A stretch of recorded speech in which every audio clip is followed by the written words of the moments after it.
Big boss ಮನೆಯಲ್ಲಿ Gilli ನಟನಷ್ಟು positive ಮನುಷ್ಯ ಯಾರೂ ಇಲ್ಲ ಅನಿಸುತ್ತೆ. ಯಾಕೆಂದರೆ ನೋಡಿ, ಅವನು ಏನೇ ಆದ್ರೂ ಅದನ್ನು ಪಾಸಿಟಿವ್ ತೊಗೊತಾನೆ. ಅದನ್ನೊಂದಿಷ್ಟು ತಮಾಷೆ ಥರ ತೊಗೊಂಡ್ಬಿಟ್ಟು ಮತ್ತೆ ಸುಮ್ಮನೆ ಆಗ್ತಾನೆ. ಗಿಲ್ಲಿ ಜಾಗದಲ್ಲಿ ಬೇರೆ ಯಾರೇ ಇದ್ದಿದ್ರೂ ಇಷ್ಟೊತ್ತಿ ದೊಡ್ಡರಾದಂಥ ಆಗೋಗಿರೋದು. ಉದಾಹರಣೆಗೆ ಮೀಸೆ ವಿಚಾರಕ್ಕೆ ಬರ್ತೀನಿ. ಓಕೆ, ಕಾವ್ಯ ಹೇಳಿದ್ಲು ಅಂತ ಅಂದ್ಬಿಟ್ಟು ಅವರು ಆ ಗಡ್ಡನ ತೆಗೆದ್ಬಿಟ್ಟು ಮೀಸೆನ ಕೆಂಪೇಗೌಡ ಸ್ಟೈಲಲ್ಲಿ ಮಾಡಿದರು. ಓಕೆ, ಅದೇನೋ ಚೆನ್ನಾಗಿ ಕಾಣ್ತಾ ಇತ್ತು. ಮತ್ತು ನೆಕ್ಸ್ಟು ಏನು ಮಾಡಿದ್ರು, ಗಿಲ್ಲಿದು ಅರ್ಧ ಮೀಸೆ ತೆಗೆದುಬಿಟ್ರು. ಆವಾಗ ಗಿಲ್ಲಿ ಅದನ್ನು ಪಾಸಿಟಿವ್ ಆಗಿ ತೊಗೊಂಡ.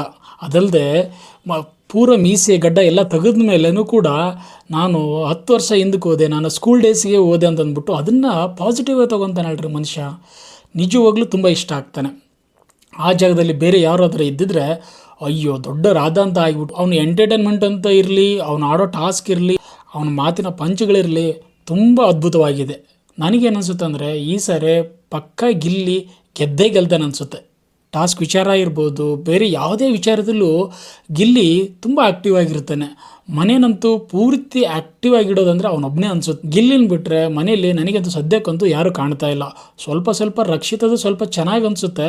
ಅದ್ರ ಜೊತೆಗೆ ಮಾಡೋದು ತುಂಬ ಎಕ್ಸ್ಪೆಕ್ಟ್ ಮಾಡಿದ್ದೀವಿ, ಬಟ್ ಅವನದೇನೂ ಇಲ್ಲ. ಅದು ಬಿಟ್ಟರೆ ಬೇರೆ ಯಾರೂ ಇಲ್ಲ. ಪಕ್ಕ ನಾನು ಹೇಳಿದ್ದೀನಲ್ವ, ಈ ಸಾರಿ ಪಕ್ಕ ಗಿಲ್ಲಿ ಗೆದ್ದೇ ಗೆಲ್ತಾನೆ. ನಿಮಗೇನು ಅನಿಸುತ್ತೆ ಅನ್ನೋದನ್ನ ಕಮೆಂಟ್ ಮೂಲಕ ತಿಳಿಸಿ. ಯಾರು ಗೆಲ್ಬೋದು ನಿಮ್ಮ ಪ್ರಕಾರ?